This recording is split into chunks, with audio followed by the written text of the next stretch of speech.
Chapter 18. Tom Reveals His Dream Secret. That was Tom's great secret, the scheme to return home with his brother pirates and attend their own funerals. They had paddled over to the Missouri shore on a log, at dusk on Saturday, landing 5 or 6 miles below the village. They had slept in the woods at the edge of the town till nearly daylight, and had then crept through back lanes and alleys, and finished their sleep in the gallery of the church among a chaos of invalided benches. At breakfast Monday morning Aunt Polly and Mary were very loving to Tom, and very attentive to his wants. There was an unusual amount of talk. In the course of it Aunt Polly said, "Well, I don't say it wasn't a fine joke, Tom, to keep everybody suffering most a week so you boys had a good time, but it is a pity you could be so hard-hearted as to let me suffer so. If you could have come over on a log to go to your funeral, you could have come over and give me a hint some way that you warn't dead but only run off." "Yes, you could have done that, Tom," said Mary, "and I believe you would if you had thought of it."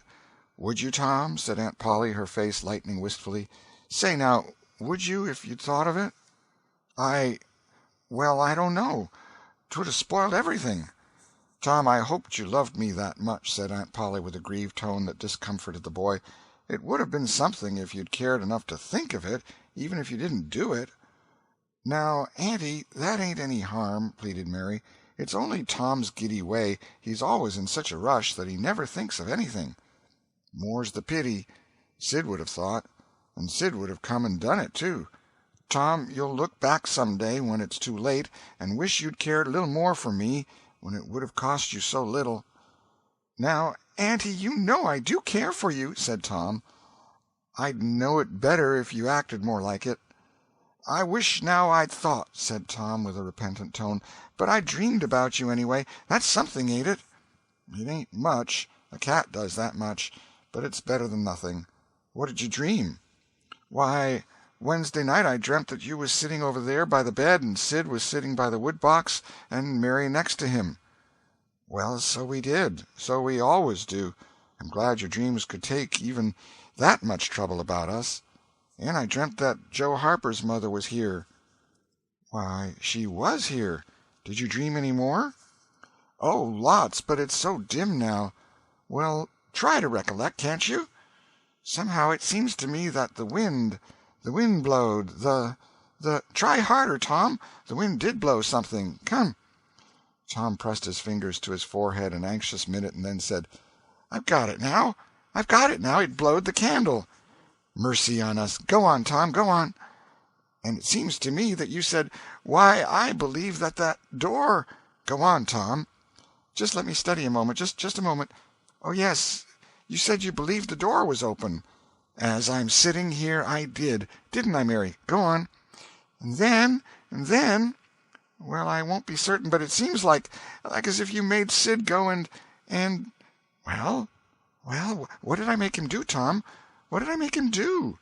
"You made him— you made him shut it." "Well, for land's sake, I never heard the beat of that in all my days. Don't tell me there ain't anything in dreams any more. Serenity Harper shall know of this before I'm an hour older. I'd like to see her get around this with her rubbage about superstition. Go on, Tom." "Oh, it's all getting just as bright as day now. Next you said I warn't bad, only mischievous and harum-scarum, and not any more responsible than I think it was a colt or something." "And so it was. Well, goodness gracious, go on, Tom." "And then you began to cry." So I did. Not the first time, neither." "And then?"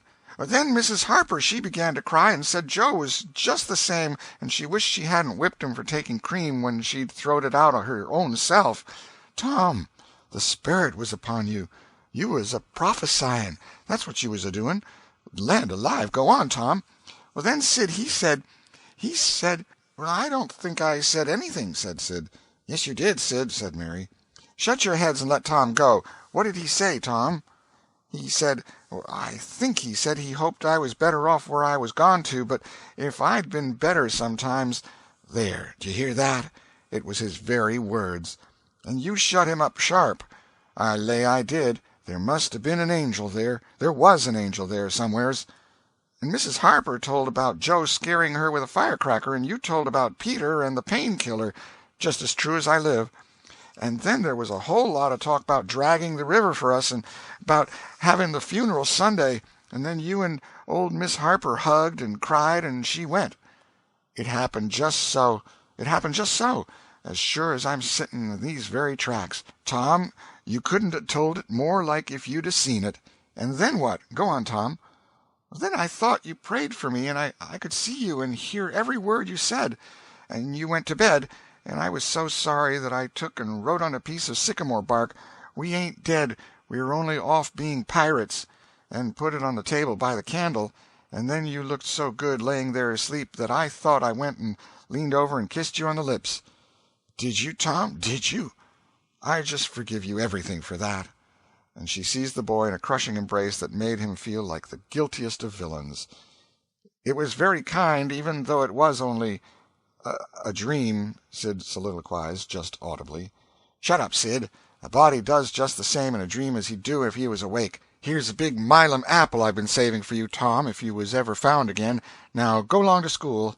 I'm thankful to the good God and Father of us all I've got you back. That's long-suffering and merciful to them that believe on him and keep his word, though goodness knows I'm unworthy of it. But if only the worthy ones got his blessings, and had his hand to help them over the rough places, there's few enough would smile here or ever enter into his rest when the long night comes. Go along, Sid, Mary, Tom. Take yourselves off. You've hindered me long enough. The children left for school, and the old lady to call on Mrs. Harper and vanquish her realism with Tom's marvelous dream. Sid had better judgment than to utter the thought that was in his mind as he left the house. It was this: pretty thin, as long as a dream is that, without any mistakes in it. What a hero Tom was become now! He did not go skipping and prancing, but moved with a dignified swagger as became a pirate who felt that the public eye was on him.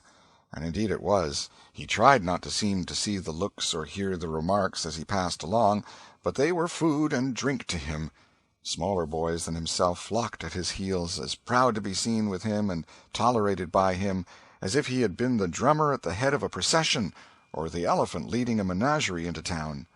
Boys of his own size pretended not to know he had been away at all, but they were consuming with envy nevertheless.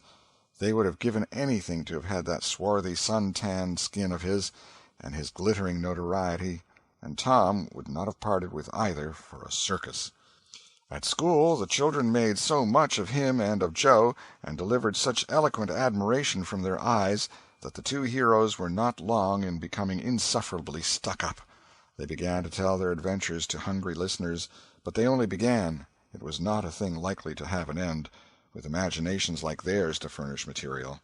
And finally, when they got out their pipes and went serenely puffing around, the very summit of glory was reached. Tom decided that he could be independent of Becky Thatcher now. Glory was sufficient. He would live for glory. Now that he was distinguished, maybe she would be wanting to make up. Well, let her. She should see that he could be as indifferent as some other people. Presently she arrived. Tom pretended not to see her. He moved away and joined a group of boys and girls and began to talk. Soon he observed that she was tripping gaily back and forth with flushed face and dancing eyes, pretending to be busy chasing schoolmates, and screaming with laughter when she made a capture. But he noticed that she always made her captures in his vicinity, and that she seemed to cast a conscious eye in his direction at such times, too. It gratified all the vicious vanity that was in him, and so, instead of winning him, it only set him up the more, and made him the more diligent to avoid betraying that he knew she was about. Presently she gave over skylarking, and moved irresolutely about, sighing once or twice, and glancing furtively and wistfully toward Tom.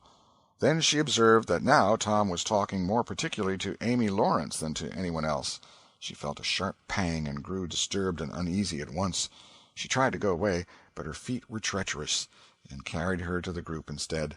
She said to a girl almost at Tom's elbow, with sham vivacity, "Why, Mary Austin, you bad girl, why didn't you come to Sunday school?"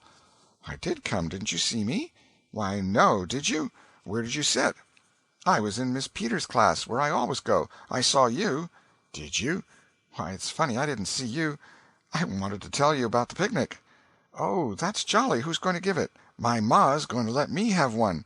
Oh, goody, I hope she'll let me come. Well, she will. The picnic's for me. She'll let anybody come that I want, and I want you. That's ever so nice. When is it going to be? By and by, maybe about vacation. Oh, won't it be fun? You going to have all the girls and boys? Yes, every one that's friends to me, or wants to be, and she glanced ever so furtively at Tom. But he talked right along to Amy Lawrence about the terrible storm on the island, and how the lightning tore the great sycamore tree all to flinders while he was standing within 3 feet of it. "Oh, may I come?" said Gracie Miller. "Yes." "And me?" said Sally Rogers. "Yes." "And me too," said Susie Harper. "And Joe?" "Yes." And so on, with clapping of joyful hands till all the group had begged for invitations but Tom and Amy. Then Tom turned coolly away, still talking, and took Amy with him. Becky's lips trembled and the tears came to her eyes. She hid these signs with a forced gaiety and went on chattering, but the life had gone out of the picnic now, and out of everything else. She got away as soon as she could, and hid herself and had what her sex call a good cry. Then she sat moody with wounded pride till the bell rang. She roused up now with a vindictive cast in her eye, and gave her plaited tails a shake, and said she knew what she'd do. At recess Tom continued his flirtation with Amy with jubilant self-satisfaction, and he kept drifting about to find Becky and lacerate her with the performance.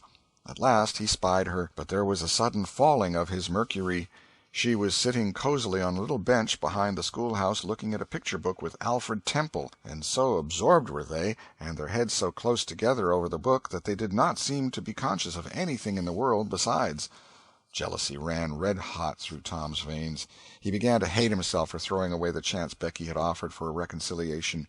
He called himself a fool, and all the hard names he could think of. He wanted to cry with vexation.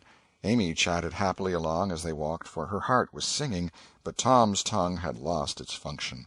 He did not hear what Amy was saying, and whenever she paused expectantly he could only stammer an awkward assent, which was as often misplaced as otherwise. He kept drifting to the rear of the schoolhouse again and again to sear his eyeballs with the hateful spectacle there. He could not help it, and it maddened him to see, as he thought he saw, that Becky Thatcher never once suspected that he was even in the land of the living. But she did see, nevertheless, and she knew she was winning her fight, too, and was glad to see him suffer as she had suffered. Amy's happy prattle became intolerable.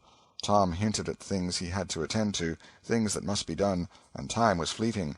But in vain. The girl chirped on. Tom thought, "Oh, hang her, ain't I ever going to get rid of her?"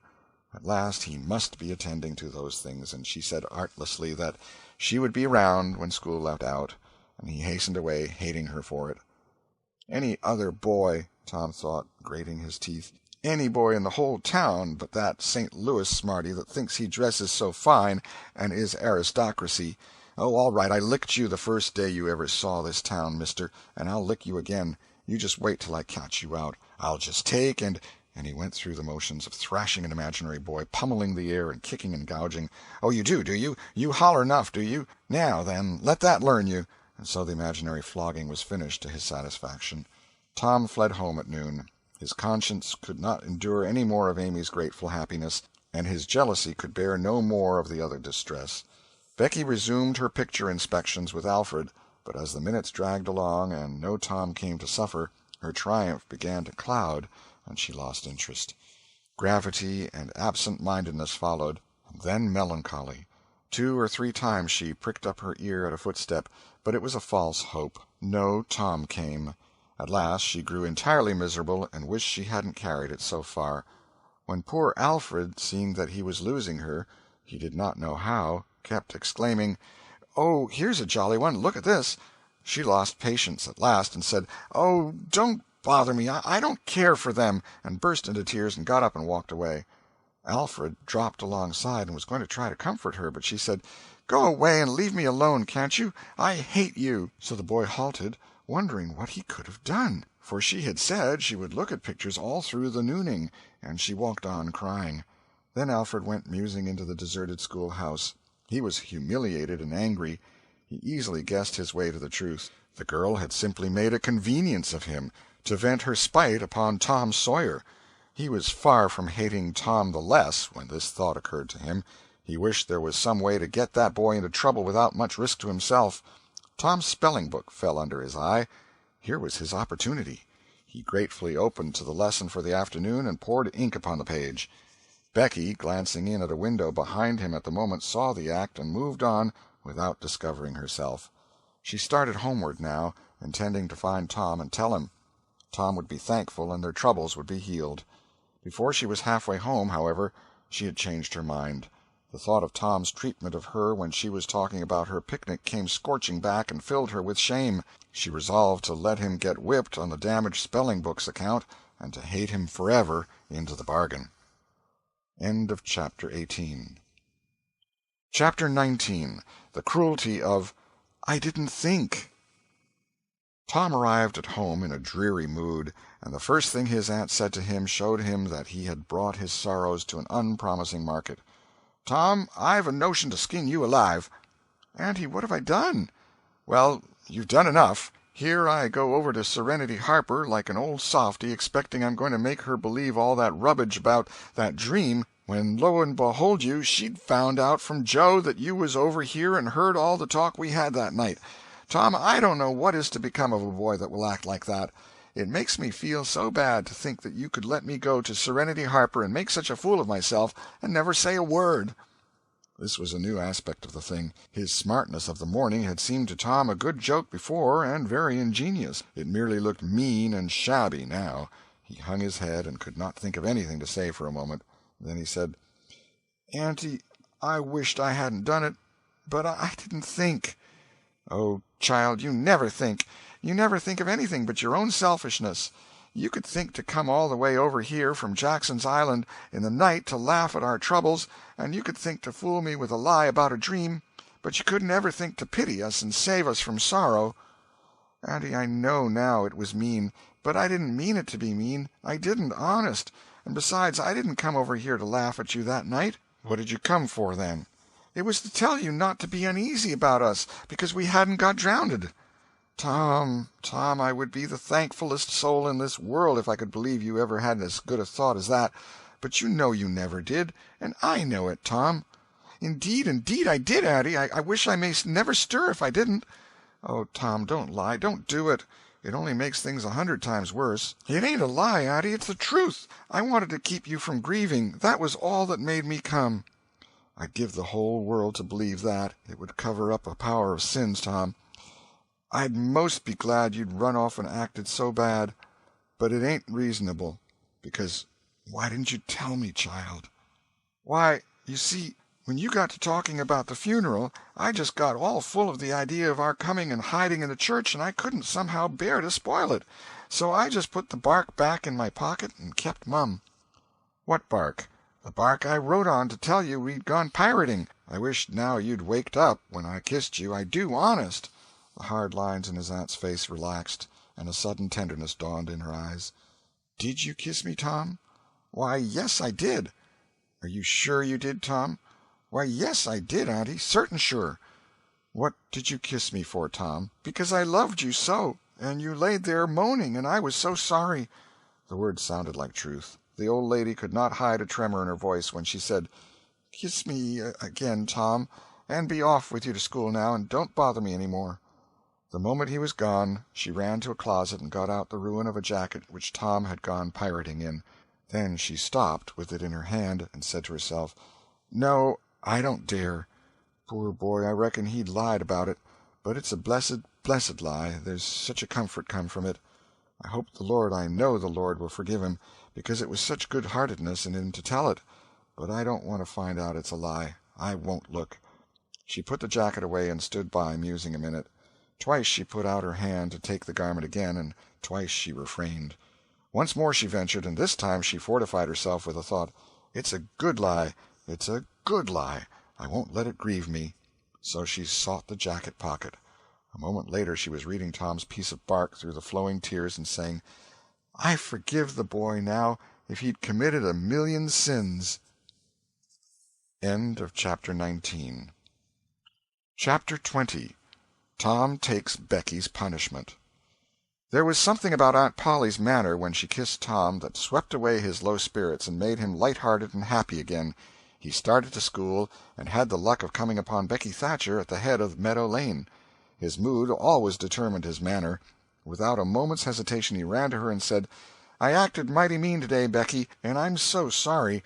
I won't ever do that way again, as long as I ever live. Please make up, won't you?" The girl stopped and looked at him scornfully in the face. "I'll thank you to keep yourself to yourself, Mr. Thomas Sawyer. I'll never speak to you again." She tossed her head and passed on. Tom was so stunned that he had not even presence of mind enough to say, "Who cares, Miss Smarty?" until the right time to say it had gone by. So he said nothing. But he was in a fine rage, nevertheless. He moped into the schoolyard, wishing she were a boy, and imagining how he would trounce her if she were.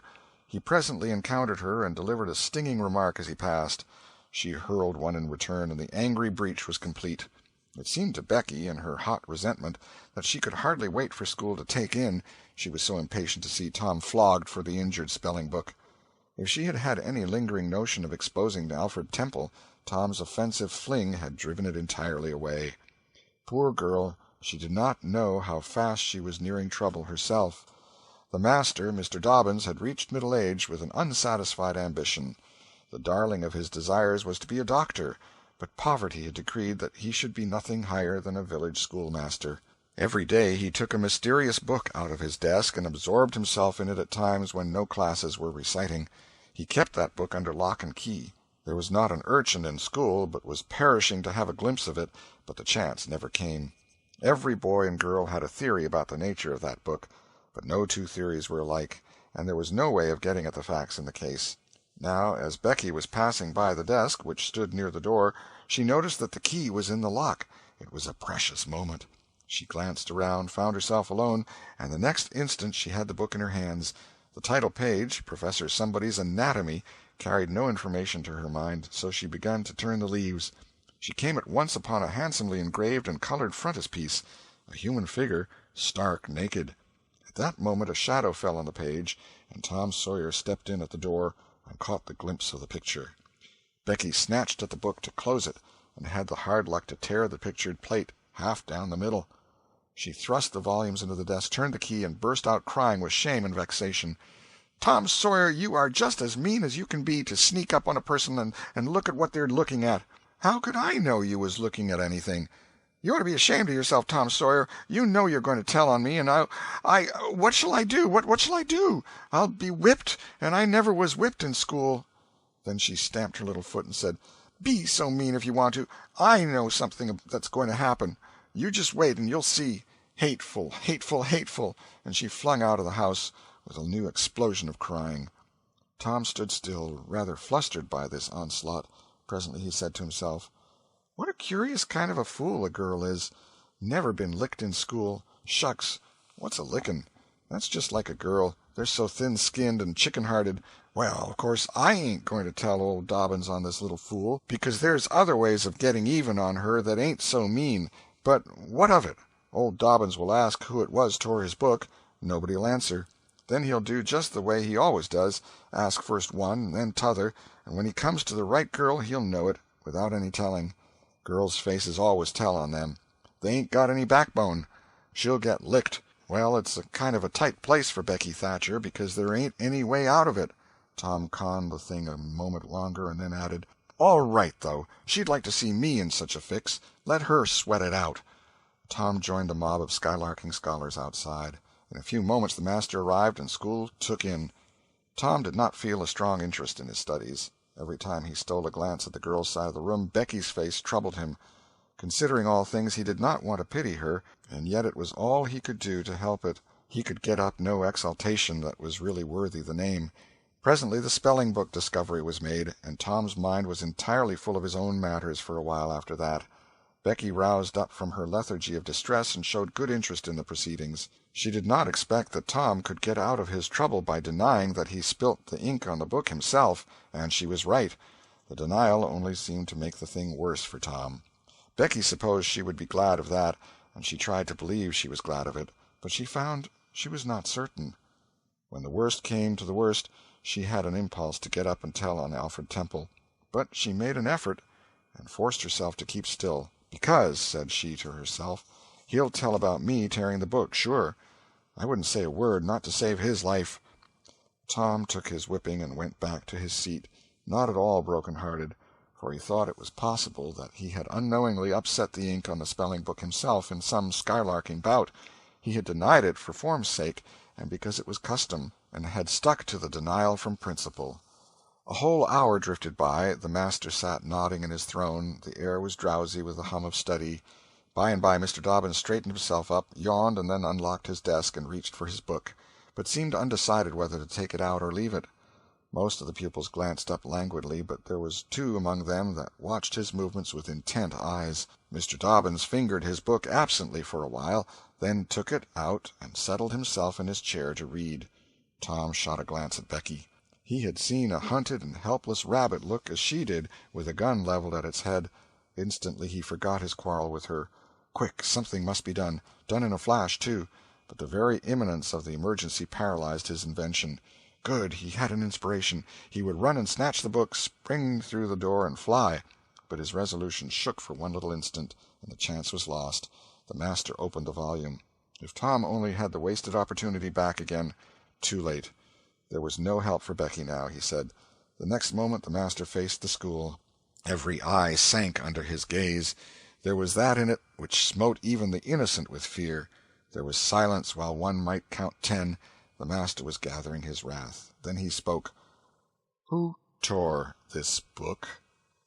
There was not a sound. One could have heard a pin drop. The stillness continued. The master searched face after face for signs of guilt. "Benjamin Rogers, did you tear this book?" A denial. Another pause. "Joseph Harper, did you?" Another denial. Tom's uneasiness grew more and more intense under the slow torture of these proceedings. The master scanned the ranks of boys, considered a while, then turned to the girls. "Amy Lawrence." A shake of the head. "Gracie Miller." The same sign. "Susan Harper, did you do this?" Another negative. The next girl was Becky Thatcher. Tom was trembling from head to foot with excitement and a sense of hopelessness of the situation. "Rebecca Thatcher." Tom glanced at her face. It was white with terror. "Did you tear—" "No, look me in the face." Her hands rose in appeal. "Did you tear this book?" A thought shot like lightning through Tom's brain. He sprang to his feet and shouted, "I done it!"